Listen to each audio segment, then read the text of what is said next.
And hello, everyone. Welcome to the Blackwater Report. I'm Ken, and today we have a very special guest. We have running for District 5, Santa Rosa County School Board, Marie Locklin. Thank you. Hello, Marie. Thanks for coming in. Yeah, absolutely. My pleasure. We wanted to bring her in and speak to her a little bit about herself, her campaign, and her thoughts and ideas for Santa Rosa County School Board. So we will go ahead and jump into it. Marie, tell us a little about yourself. Well, my name is Marie Locklin, and I am running for School Board District 5. District 5 is the area from Gulf Breeze to Midway, and I live in Midway.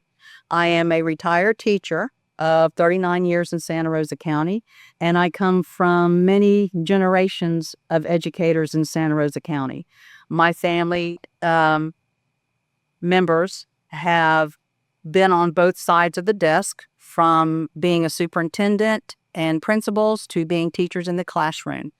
So I am here putting my footprint on Santa Rosa County public education. I have 3 children. They are all grown. They have been products of our school system.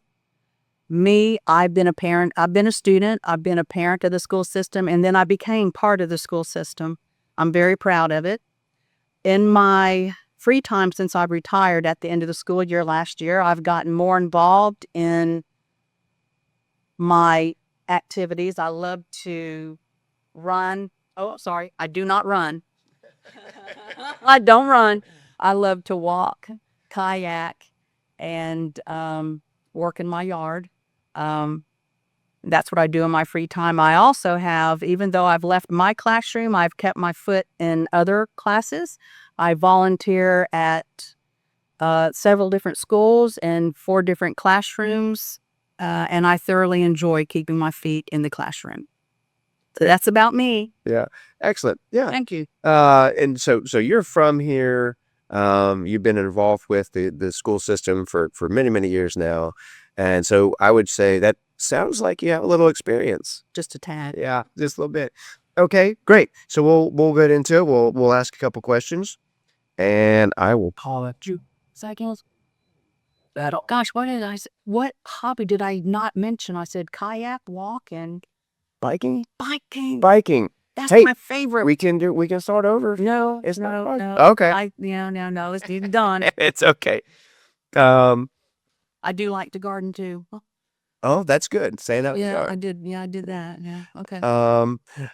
Okay. So we'll go ahead and ask a couple questions about the race here. So, what inspired you to run for Santa Rosa County School Board? What inspired you there? Well, it was 40 years in the making. The activities that I have done during my work day and after work hours, it was kind of a gradual, imminent thing for me to do.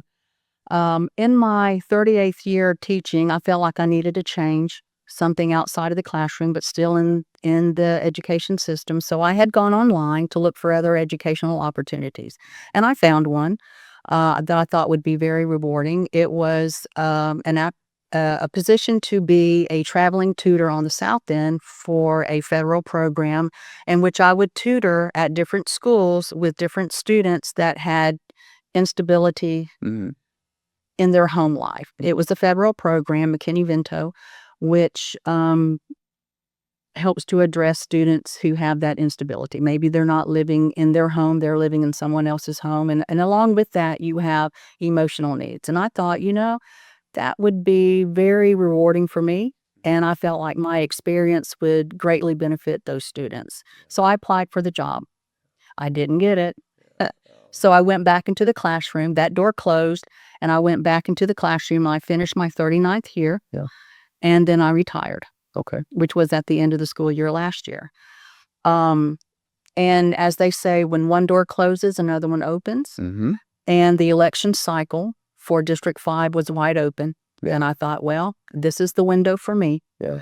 I can benefit the school district by being a school board member Yeah. with my knowledge and whatnot, and that it would be an easy transition from being into the classroom, moving into the school board, especially with the activities that I did during the course of my 40 years. I say 40 years.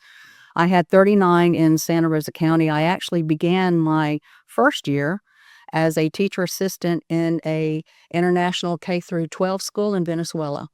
Oh, that's neat. Oh, it was. Well, It really was. I was exposed to so many world cultures. sure. It was fascinating. See, you're an international teacher. Well, I don't know about that.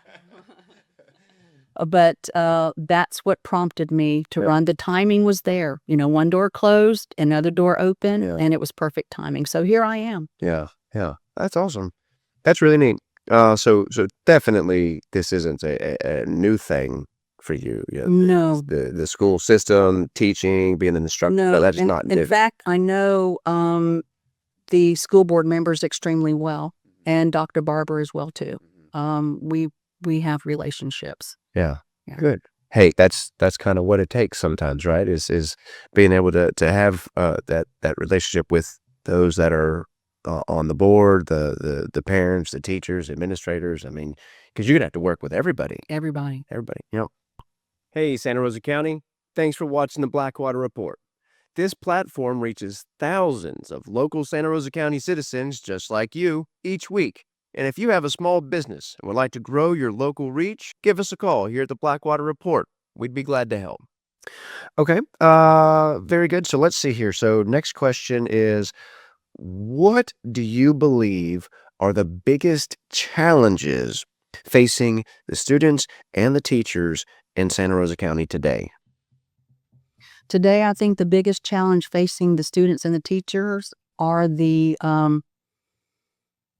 cuts in staffing at the school-based level. Mm, Whenever you cut staff, that means that whoever remains is going to have to assume that responsibility. And so now the educators even have more responsibilities, and that is reflected in the classroom, and it affects the classroom learning, the classroom planning.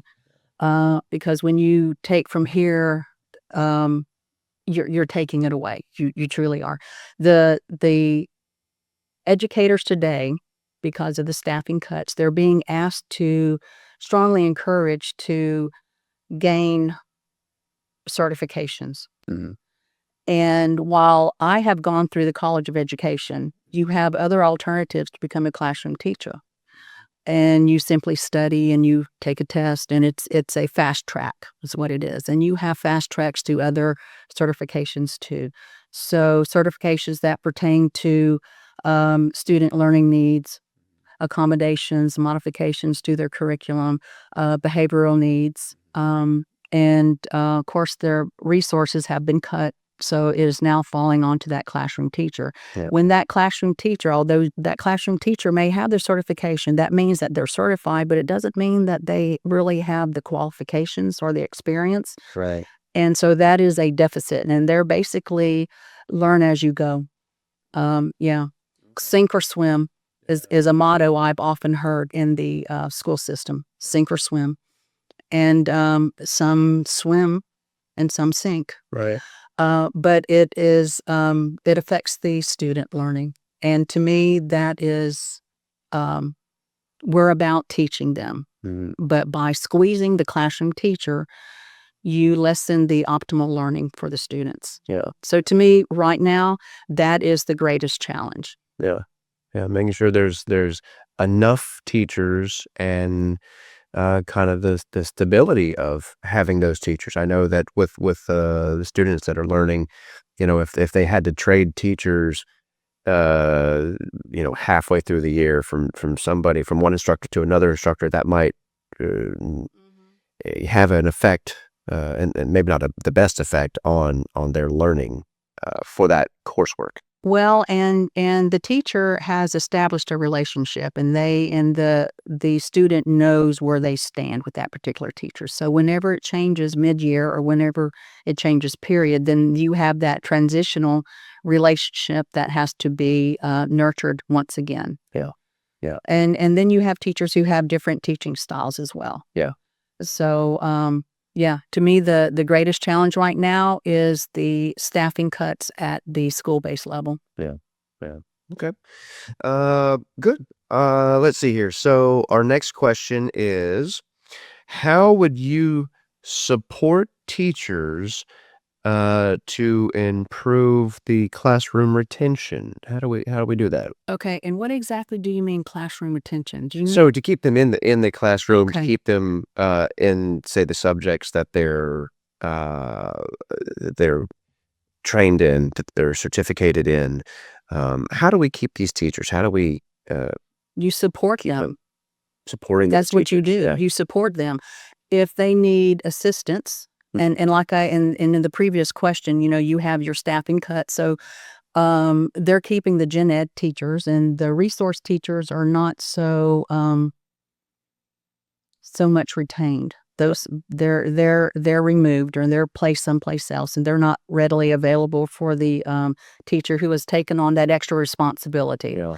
So that's what I would say first, is support them with their resources, their support staff. I would also say support them with their curriculum and the materials that they need for their curriculum. Mhm. I know that there are some schools that have already let their educators know that you will have $150 for the year to supply your classroom. Yeah. Well, $150 does not go very far. Especially, no, it does not. No. And I know that some people feel that, well, the PTA can supplement, and some PTAs can. Yeah. Or that the state gives you lead money. Yeah. Yeah, they can, but it's not the same amount every year. And you can't really depend on the PTA and the state as much as you would like to. It's not a given. Yeah. It has been for a while, but it's not a given. But I don't think that the administrators or the district should look at those outside sources as a replenishment of their lack of material supplies. Yeah, the funding Yeah, there. I mean, they should. Those outside sources should be extras. mhm. They shouldn't be the bottom line for the school. Yeah, No, absolutely. I don't think you should take from Peter and pay Paul. Right. And I do know that the school district is now putting on extra responsibilities to PTA, Mhm. thousands of dollars. Yeah. So PTA has to fundraise to help the school purchase certain materials. Yeah. Which again, I think that more responsibility is being removed from the district and placed on the community. Yeah. Yeah. Yeah. So I mean, that's a tough spot to be in. It is. And this is something that we've heard for a while, I would say, for a little while, is teachers needing a certain amount of funding to get materials in the classroom just to get through the semester, much less the whole year. And we don't want to put the teachers in that position. No. We want the teachers to have what they need to teach our kids whatever the subject is, Mhm. and not have to necessarily scramble around to get those resources. Yeah. Some educators have been told that you will need to buy your own copy paper and your own ink, your printer ink. And with the materials being online, we have to print the materials off in order to make more copies. So it is a financial burden. Yeah. Yeah. Yeah. So I say support your teachers. You support your teachers, have them feel valued. Hmm. They will remain. Yeah. Yeah. Absolutely. Good. Okay. So we'll go to the next one, which is, excuse me, is what are your priorities when it comes to school safety and student mental health? Because that certainly is something that, well, it should be addressed. It should be, I would say, part of the program. What are your thoughts on that? School safety. I'll start with that one, then I'll move to mental health. I am pleased with what we're doing with school safety as far as the physical plant. We do lock the outside doors. Mhm. We lock the inside doors. I know that when I would leave my classroom, I would have to lock it back up. And when I came back to my classroom, I would have to unlock it. Right. Of course, if a student wanted to come in, I would be the one who would open the door, Right. look out the window, and I would open the door. The physical safety. We do have resource officers at our schools. I know that we have 32 resource officers in Santa Rosa County, and we have our guardians who are extremely well trained. Right. We also have procedures that we practice very frequently. The employees and the students know exactly what they need to do when they're in a certain drill. Right. I will have to say that, and I retired from Gulf Breeze Elementary, Okay. so they know me there. Right. Office personnel, they know me there, and that's one of the schools that I volunteer at. But each time I go to enter the building, Mhm. they'll address me, "Hey, Marie, how are you doing? Good, we know each other. Mhm. I need to see your ID." Yeah. So they don't skimp on that process. Right. Even though they know me, they do not skimp on that process. And in fact, that is asked of me at every school that I go to, and I'm very familiar at many schools. Yeah. So they follow that procedure. Sounds like they're in They're on it. practice. Yeah. They are. Yeah. And as mental health, Mhm. at the beginning of every year, teachers receive training Mhm. on student mental health, and we are. Even though I've gone through the training, I go through the training continually every year. And if there needs to be additional training, the in-service professional development, they have that, and that can be offered throughout the year. We are trained to identify behaviors Mhm. and scenarios, and we also learn where we need to go or how to for a resource, hoping that it's there, and or how to address the particular issue. So we do have that training. We also have on campus, which I've taken advantage of, we have contracted counselors that come on campus, Okay. and they work with students either individually or in small groups. I have asked them to come in and give lessons in my classroom. Mm. And right now I can think of 2 different contractors organizations, and I would have them both come in at different times. So during the month that my class would have 2 lessons on a particular topic. It could be bullying, social behavior, what do you do in this situation? How would you handle that? Where would you go if this was a situation that you were in? And basically, it would teach the children. On top of, I know that I would also be mandated to teach a certain program during the school year, which, every teacher would do. Sure. So I think that the mental health, as if we can identify it Mhm. and identify the source of it, I think that that would guide us in how to address the situation. Right. Right. Yeah. Good. Good. And I definitely wanted to take a second. Thank you to all the school resource officers for sure on what they do, the guardians, the counselors. We really appreciate everything that y'all do out there. Okay. So let's see here. Next question is, how should the district balance academic achievement with workforce and career readiness programs? Where our goal is for our students to succeed, and they succeed in different areas based on what their talent and their skills are. Um, Academically, we are an A district, so I think that we do well. And of course, the public is the product or the fruit of our school district. And the public is very intelligent. I feel that our CTE and our career readiness program, which is headed by Mr. and Mrs. Hines, who I think are phenomenal. Yes. They have Locklin Technical, and they have the workforce education. They have great vision, and they have been expanding upon that. And in fact, Locklin Technical is going to have a satellite at the Soundside High School, which is in District 5. It would be my district. They're going to have the grand opening June 9th. Okay. And they're expanding programs there. Yeah. So I feel like we We have a balance. I would like for, and I think Locklin Technical does this, and so does the Career Pathways on social media. They do share what it is that they're doing and what it is that is coming up. And I do appreciate that. They're getting the word out. A lot of people rely on social media for their news and information. And I like the way that they're utilizing that. So I'm very thrilled with that.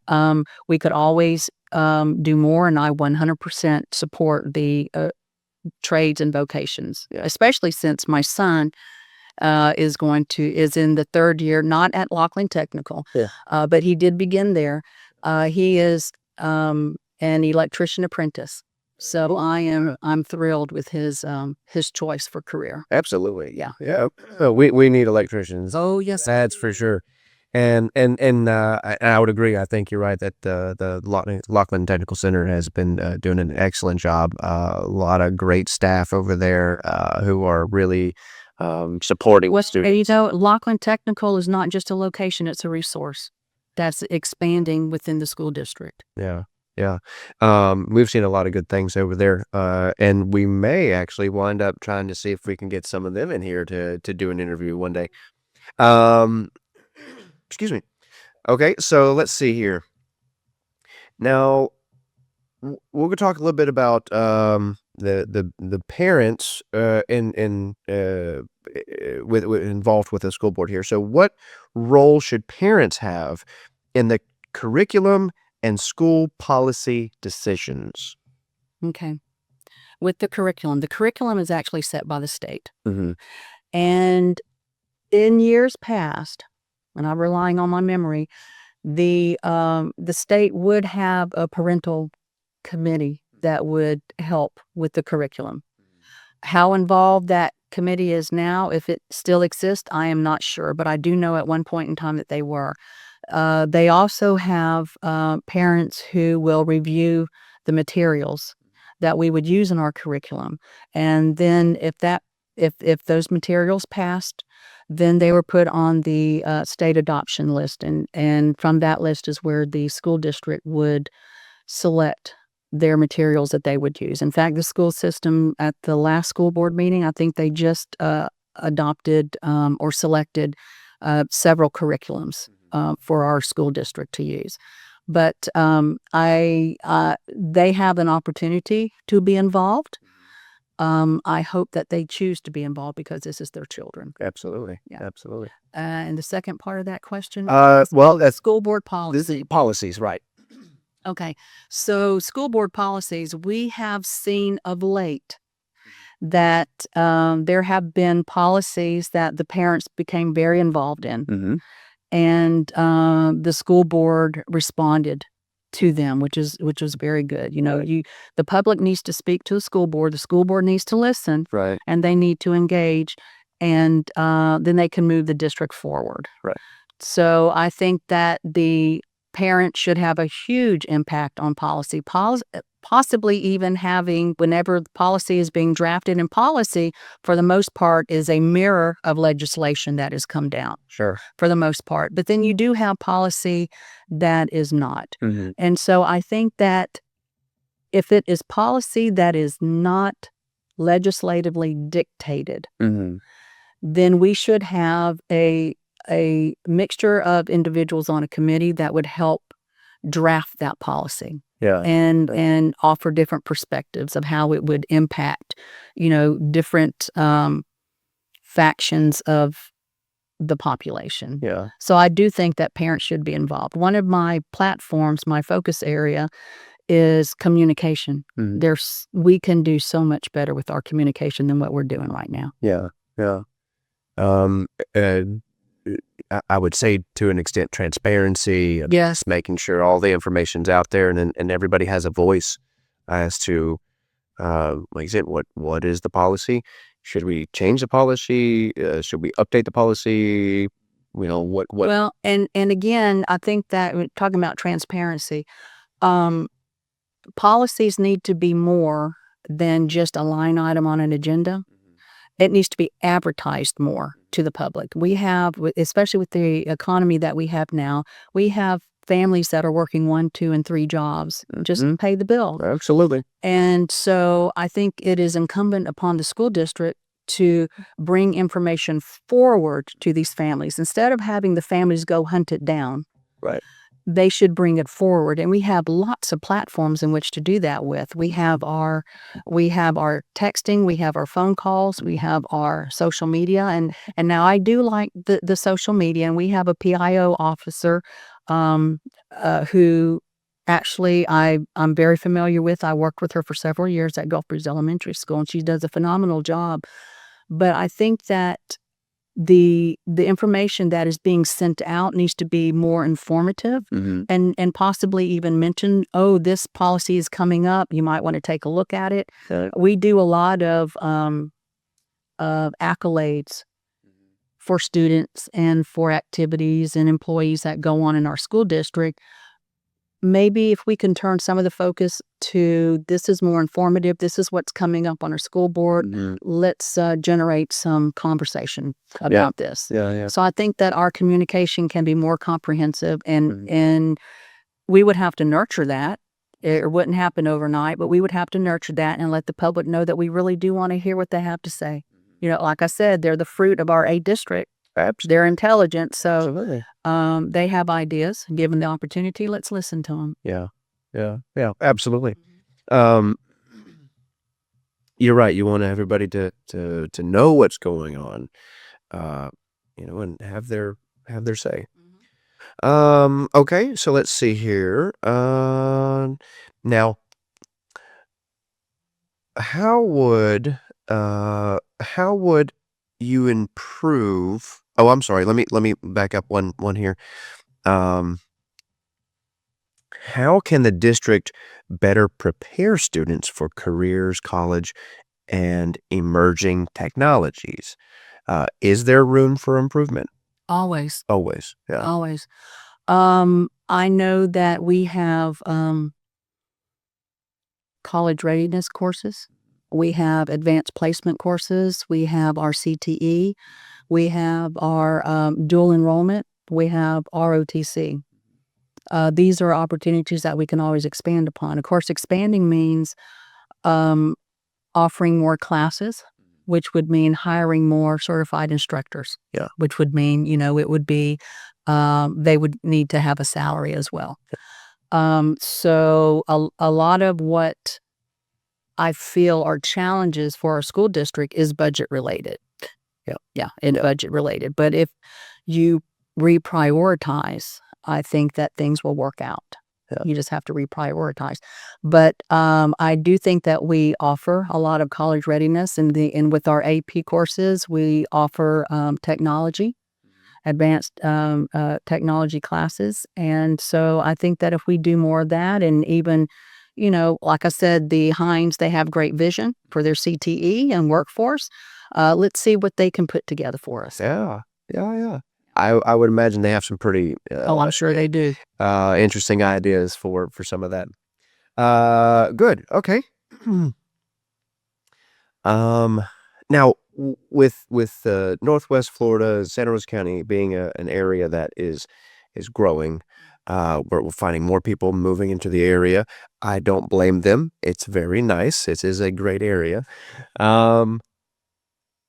What is your position on managing growth or overcrowding in schools? Is that what would you say there? We are growing. From the north end to the south end, we are growing. We would need to work with the BOCC and what is the long-range plan that developers have in mind so that we can adjust accordingly. I recently looked at the 26-27 school capacity chart, and we are not over capacity in our schools, except for one, which is Central. Central is K through 12. Yeah. Our elementary is not over capacity, but our high school is. They're tremendously over capacity. Yeah. And I am pleased that the school district surveyed the community and asked them what they wanted. And the community wanted their school. Yeah. And so I was thrilled with that they actually asked the community. And that might have been a lesson learned whenever the district sold the Munson School. That was a fiasco. Yeah. And so lesson learned. They're asking the community for the input, and the community gave it, and they listened. Yeah. So what the school district has done is they have allocated from their capital outlay funding millions of dollars for renovations, and they've already begun. Now, they do not have designs for the physical facility, but they are definitely working on it, and it's coming. Yeah. So I'm real pleased with that. Yeah. Good. Yeah. It definitely is. We're growing on all sides. We are. And From the cotton fields, the white cotton field, to the white sandy beaches. That's right. Yes, we are. Some people may say, well, we can add portable buildings. I know that there were portable buildings when I was going to school, right?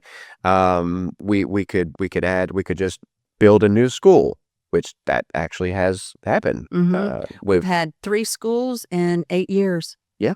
And we are financially mortgaged to the hilt. Yeah. Because and you're right, having that understanding between, because the county commissioners, they have an idea of some of this growth and the developer level, right? And how the board can work with them in the planning of, okay, well, we're going to have more people move in, more families. That's more kids, more children, and we want to be able to give them a place to go, a school that isn't overcrowded, and that teachers have a fair workload, so that we don't have 100 students in one class necessarily, but we have a reasonable amount. So yeah, it's definitely something that I think everybody's going to want to be on the same page. Okay. Well, let me add a little bit of something. Sure. Yeah. Okay. So the school board is asking to renew the half-cent sales tax for capital outlay. Yes. That would be beneficial. We definitely need that for sure. Secondly, when it comes to the newer developments, I know parents have been concerned about bus stops on main roads and how unsafe that is.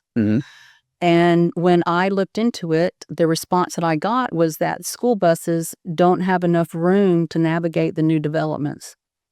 So they have to have their bus stops. Interesting. Yes. Yeah. So if the developers would be so inclined to widen their roads so that the school buses can pick up children within the development instead of on a main highway, that would be phenomenal. Okay. That's actually really good information. And then maybe something that would need to be brought up at a county meeting, perhaps. I mean, maybe the developers don't know, maybe, but to get the word out, maybe even have it a mandate of some kind that the roads need to absolutely be able to handle a school bus going in and out of a neighborhood. I think is crucial. Yes. Really. Safety. It's safety. And it really does. It goes back to safety. You don't want, because that, we have folks who come in who sit right there in that chair, and we talk about the widening of highways, the widening of roads, the infrastructure, and this, that, and the other. And even the safety of school buses is specifically brought up. And to your point, if the school buses could pick up the kids on a neighborhood road and not the main highway, that should increase some of the margin of risk that they would have out there. Good. I'm glad you mentioned that. That it's definitely something that should be discussed for sure. Let's see here. So, how would well, this question talks a little bit about the transparency and the communication, but how would you improve communication transparency between the school board and the community? That's one for my platform. My platform is retain teachers, 100% expand CTE, and communication. Communication. Right now, you can communicate with the school board members individually by phone or by email, or you can send out a mass email to all 5 school board members. You may or may not get a response. I would love to, and I would feel like I was a success Mhm. if I were able to move for the board that we have town halls or workshops. Town halls. Yeah. Now I know Kyle Connolly, who's running for District 3, she and I have shared ideas, and we are very much like-minded. And town halls would allow the public to engage with the school board Hmm. as a whole. The school board can engage with themselves because right now they can't speak to each other. It would be violation of sunshine. They can only speak with each other, food, family, and fun. And of course, that would be outside of executive meetings and school board meetings. They're not able to speak unless it's food, family, and fun. But if we could,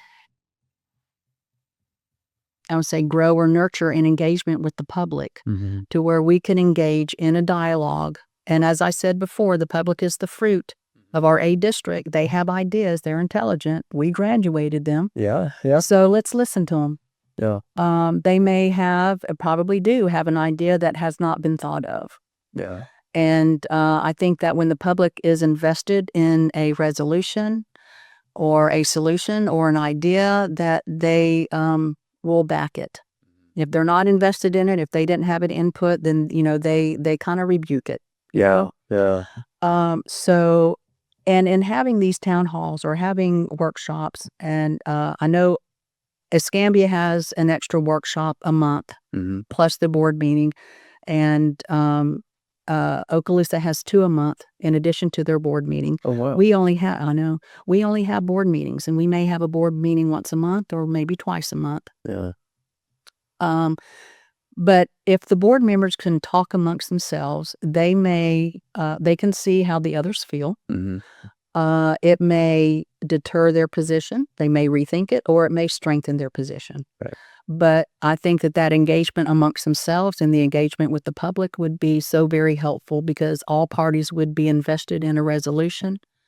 These workshops or town halls, whatever you want to call them, they can be topic specific and they can address needs. We can learn what it is that is encouraging families to leave our public education system. Right. I know that when I was getting my petition card signed, I heard a lot. And a lot of it had to do with student behavior not being addressed or parent concerns being minimized or diminished at the school level. And so they just threw their hands up and I don't have confidence in you. You're not listening to me. I'm not important. Therefore, I'm finding another learning environment for my child. Right. So I think that with topic-specific town halls or workshops, where you have that engagement would be so beneficial. Yeah. And transparency.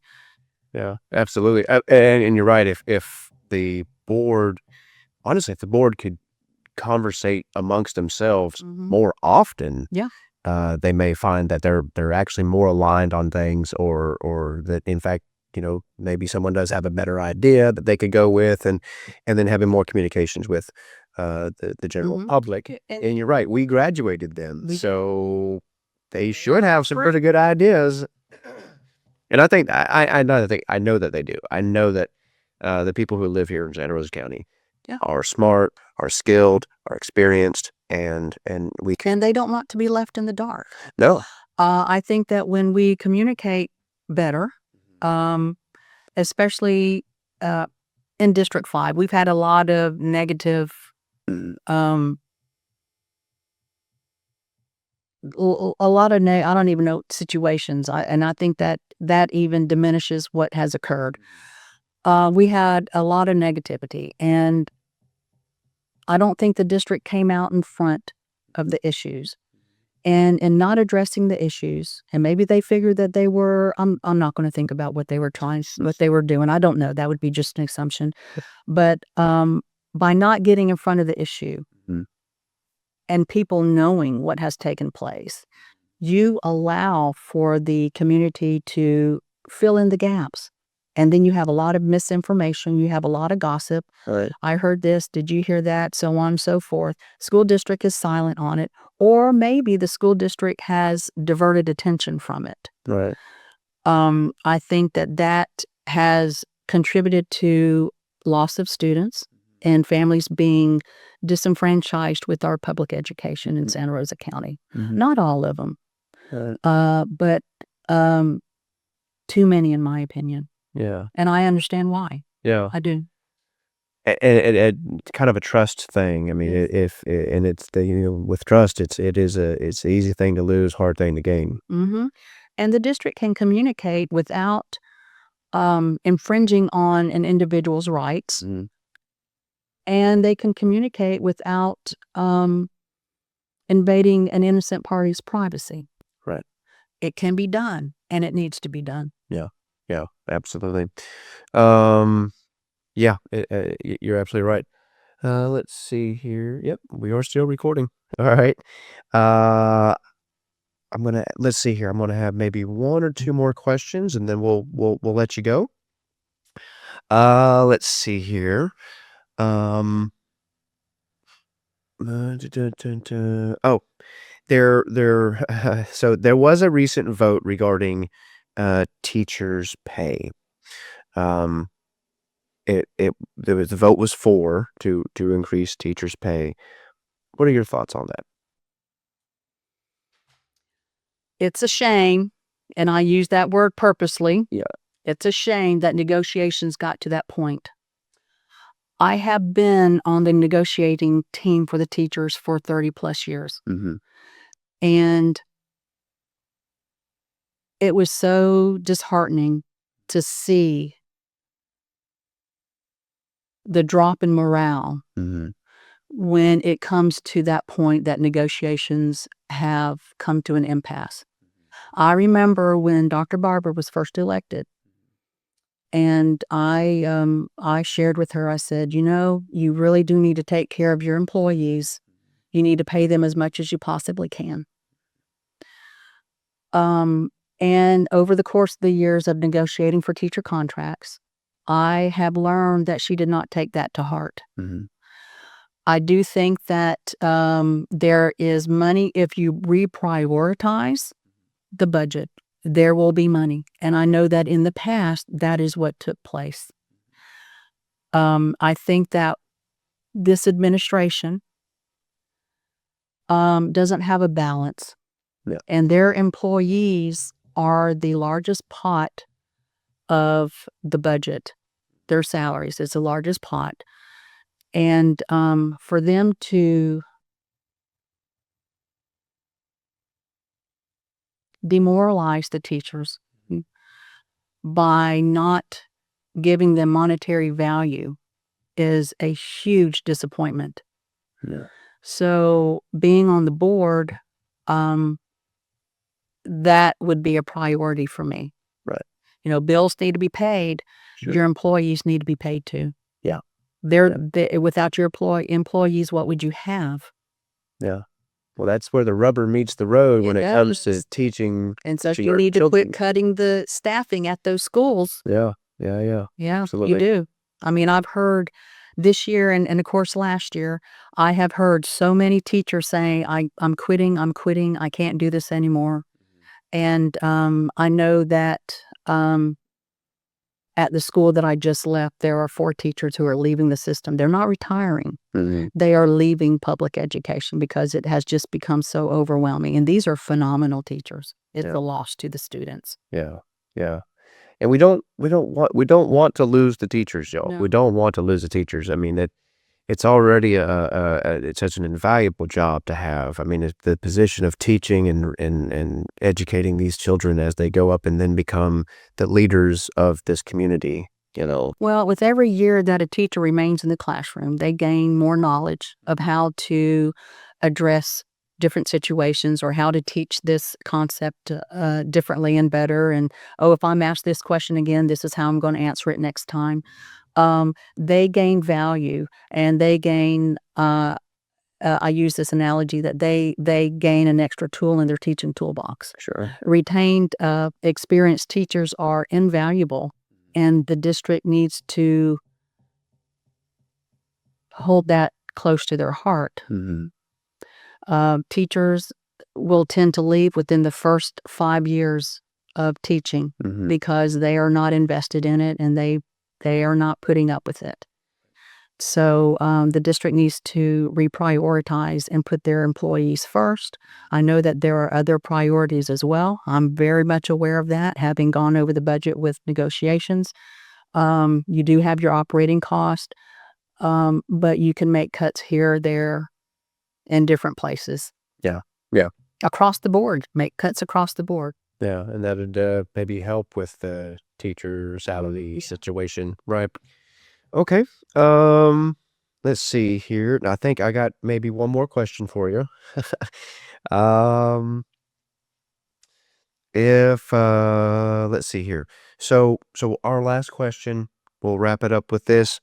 Um, why should voters choose you to represent them on the Santa Rosa County School Board? Of the candidates, I'm the best suited. Mm. I have spent 39 years in the classroom of Santa Rosa County. I am very aware of the day-to-day functions of schools. I know what policies on paper look like in the reality of a classroom. I have an understanding of the class size limit. I also understand how student learning needs and student behavior affects the overall learning environment for a classroom. I have, over the course of years, been involved with school site and district level committees, either by being appointed or being by elected by my peers. I have established relationships with both school site and district level administrators. Um, Having been a parent and a teacher, I have those perspectives. I also have relationships with parents and students and coworkers, so I have a clear insight into their perspective of the public education system that our district offers. I've also mentioned that I have spent decades negotiating teacher contracts and attempting to better their salaries, benefits, and working conditions. So I think that my activities, which I think my dedication is unquestioned, with my longevity and my involvement with the school system. I think that my knowledge over the course of 39 years and my experience in the classroom has set me apart from my other candidates. And like I said, it would be an easy transition for me to move from this place into the school board seat. Right, right. Be able to, take that, those years of knowledge and experience and apply them into helping the board, helping the community. I would also like to say that with me being retired, I do not have any work constraints. And I would consider this to be a full-time job. My children are grown, as I've mentioned before. They're no longer living in my house. That has freed up a lot of time and energy, Yeah, as you can imagine, sure. and you will find out. Yeah, oh, yeah. So this I'm able to dedicate my time to being a full school board member, and there is a lot to being a school board member. I mean, you go out to conferences, you go out to trainings, you're out of town, you're going here, you're going there. There is a lot, and I intend to be involved, as I've kept myself involved as much as I could while I was retired. Um, Also, since I don't have those time constraints, I don't have, I do manage two family LLCs. I will say that I do that. So I do have the business aspect background as well too. But with the school district, you have different employees that will need to speak to you, and they do have time constraints. They are working. Right. So I would like to be cognizant and considerate of their time and their work hours. So I would make myself available to them during their work hours. So I would consider this to be a full-time position Yeah. that I am fully prepared for. Yeah. Excellent. Yeah. Very cool. Thank you. Very good. Uh, Marie, we appreciate you coming out. Thank you for speaking with us. Marie Locklin, District 5, Santa Rosa County School Board. And is there anywhere that the folks can go to check you out online or? Okay, yes. Okay. Marie Locklin 4, FOR, schoolboard.com is my website. Okay. And I also have a Facebook page, Okay. Marie Locklin. Yeah. And if you go to the Supervisor of Elections website, I have a biography there that gives you a little bit of my professional background. Okay. Yeah. All right. So, folks, if you want to know even more, you want to read some things, you can go find that information. And I'm sure that if you have any questions, she'd be happy to entertain some of those. All right, everybody. Well, we appreciate you watching the video. I'm Ken. And I'm Marie. That's Marie. And until next time, take care.